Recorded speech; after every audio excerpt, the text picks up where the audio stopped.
college and city interest in country music is going to face the problem on the distinction between traditional, like Riddle last night, hillbilly like the Ramblers, and bluegrass. And there's going to be the tendency for the areas and then go apart. And Time magazine, in its Joe Baez article, said that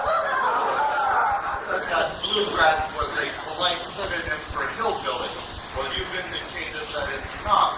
But what we really have to have Bill help us on, even though it's going to be difficult, we've got to have him give us, other than musical examples, some articulation on the difference between his parents' music, the music he played at Hammond, and the music he played last night. And I submit that it's not just enough to play 3 examples, because not all of us here in the audience are as, proficient in listening as you 3 are up there. But what will be helpful to us is from not only from Bill, but at future festivals, from all the country artists, their perception of their role in the development of this music. This is really what I want you, Ralph, to drive at, so I can have Bill with you. I think my attitude toward this is that Bill gave us the music, and it's for us to put the words to it. I really don't think that Bill, in his position, should have to describe the music because he plays it. And I don't know if a description will ever get any closer than just the sound of it. Ralph, not description, but Bill gave us a wonderful point where he did something that none of Bill did. He commented on the relationship in sound of rock and roll and bluegrass. Yeah. And then, now, this isn't anything that we've imposed on country music. This is something that Bill hears. Uh-huh. Tate mentioned, on that map bit that it was jazzy. Well, one of the real questions is, I'd like to ask from the floor of Bill, what jazz musicians did you like?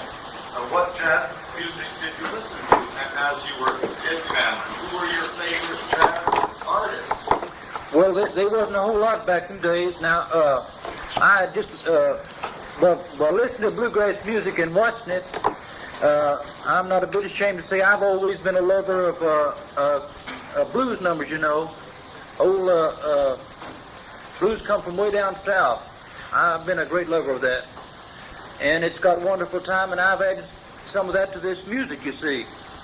And it's based around some old-time fiddle music and a little of the hymn singing, like I told you, in with this to give it a body.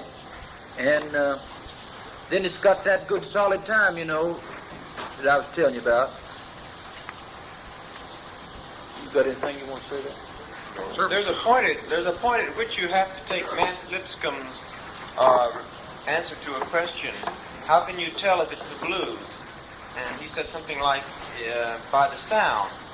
There are certain things that can be articulated on, and we could probably tie down a little bit more closely here, but ultimately, we should have probably brought a tape machine to give examples of the older type of music.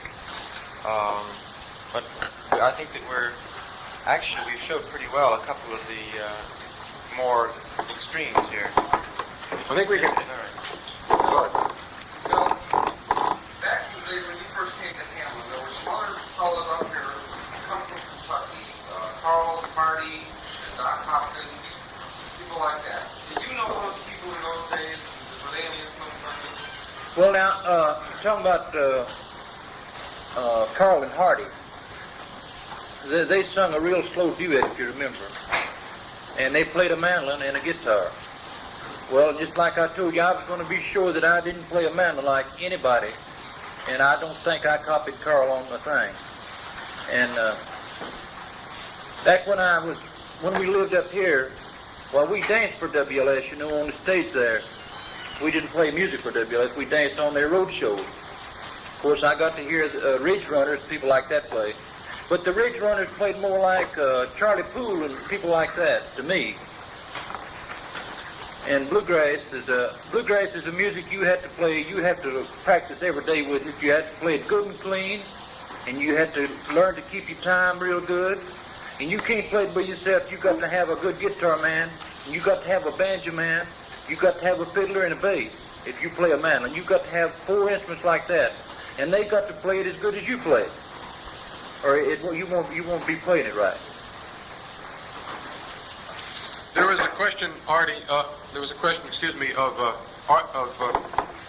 Archie that we didn't get to. This was a question between the difference between hillbilly, bluegrass, old time.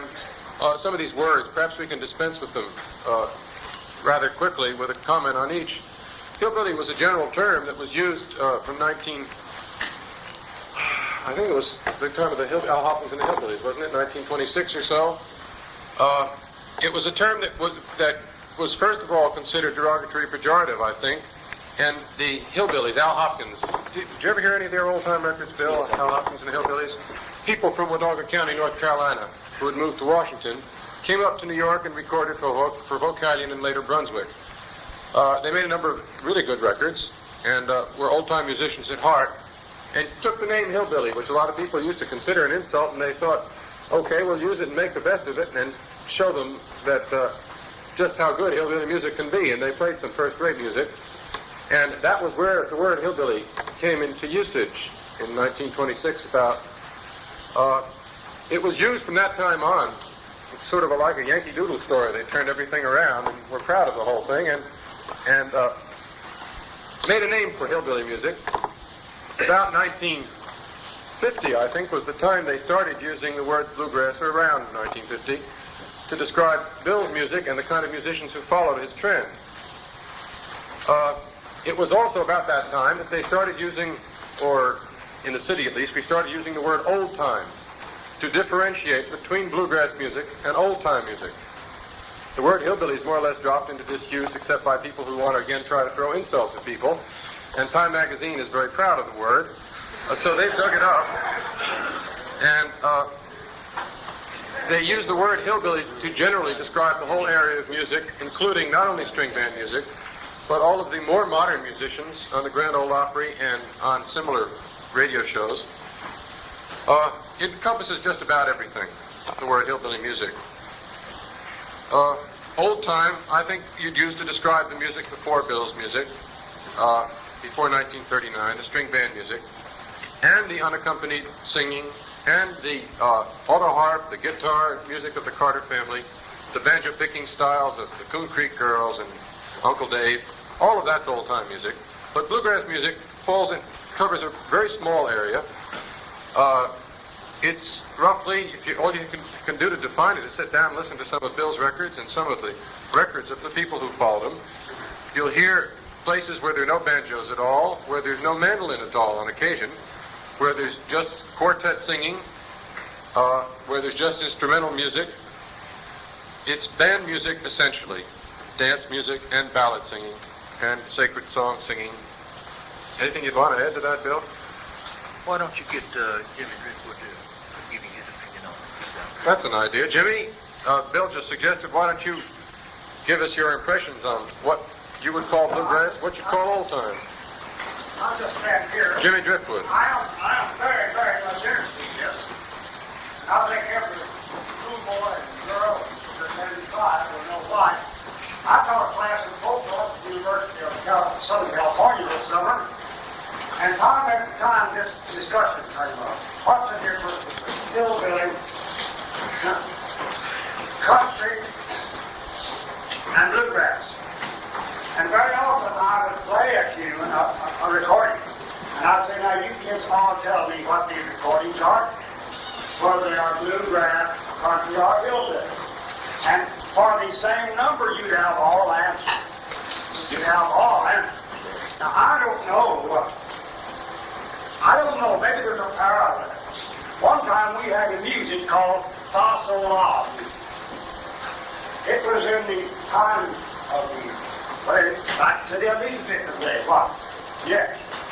But somebody made a songbook in America, and they call it the Sacred Heart Songbook, and now that's kind of music is Sacred Heart music.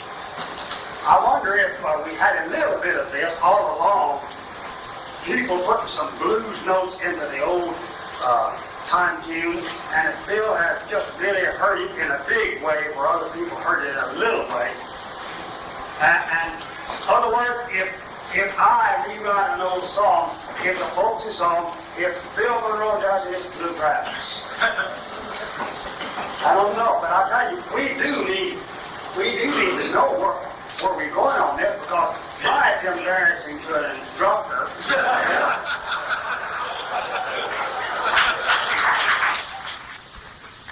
You know, in one class this summer, after it's over, I said, well, kids, I'll have to tell you, I'm more confused than I was when I came here.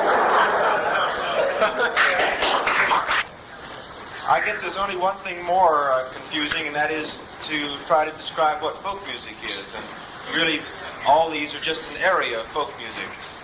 Just styles of folk music, aren't they? Of course, all the songs that I know, people wrote for folks. I've never been able to learn any of the songs of the cattle or the horses or jackasses. How about that? John wants that. That takes care of that. John? I wasn't trying to bring that.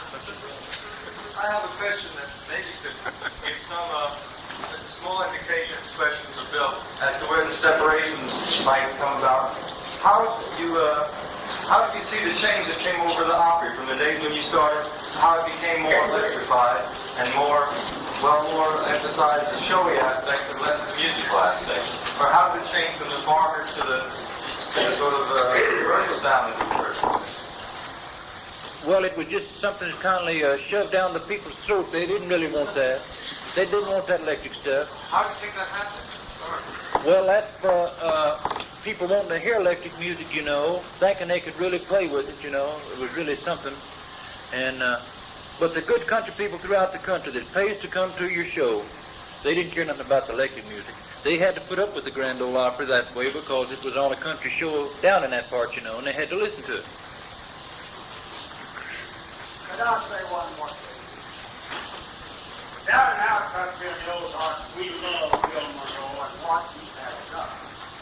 And we think there was a time back there in his life when he had great competition and when he was hungry.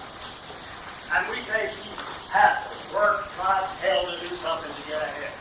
And we're all glad of it. We think he's done a wonderful thing. But I do imagine when he heard all these things that the other people had heard, he got the idea, somebody else might have done the same thing. But Bill was hungry and he had the willpower to work at it. Still working. Thank you a lot, Jimmy. Talking about the Ozarks, I played all through that country out there, and if I really wanted to go someplace and play, you know, where the folks really would sit down and listen to you, good people, you know, out through the country would be out in the Ozarks. They really love bluegrass music out there, and I've enjoyed every bit of that playing out through there. I went through that country one time out there with the tent show, and he was talking about willpower. I've always had a lot of willpower. And a lot of times I'd be short men, you know, and I would be in helping put the tent up, and there would be some fella dressed up real nice come along. Well, he'd help me set chairs or whatever I was doing. And he would ask me, say, I wonder when Bill Monroe's going to get here. I said, don't you never worry about him, he'll be here. Never tell him I was Bill Monroe because I was really dirty and dressed bad. When we was over here back last fall with Ray over here, we was on a program of his, and the folks all joined in and sung a song with me. I'd like to do that today if you all got time enough for us to do that. And I know that you know this song. And Billy Grammer was the first fellow to come out with this song, and I know you can tell the difference in the way he sang it. Now, he's a wonderful singer and got a good way of singing, good style, but you'll see a difference from his style from ours if you all let us do it.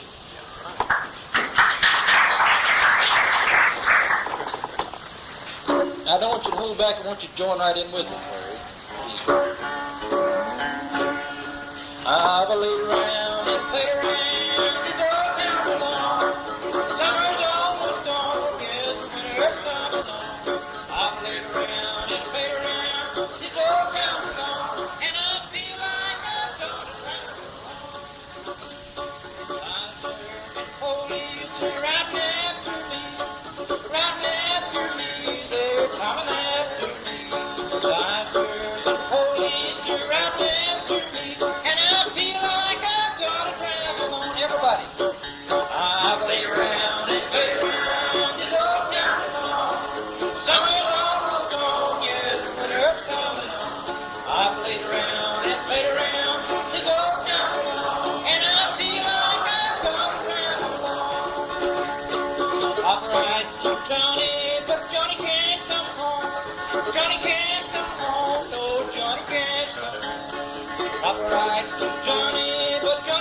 they can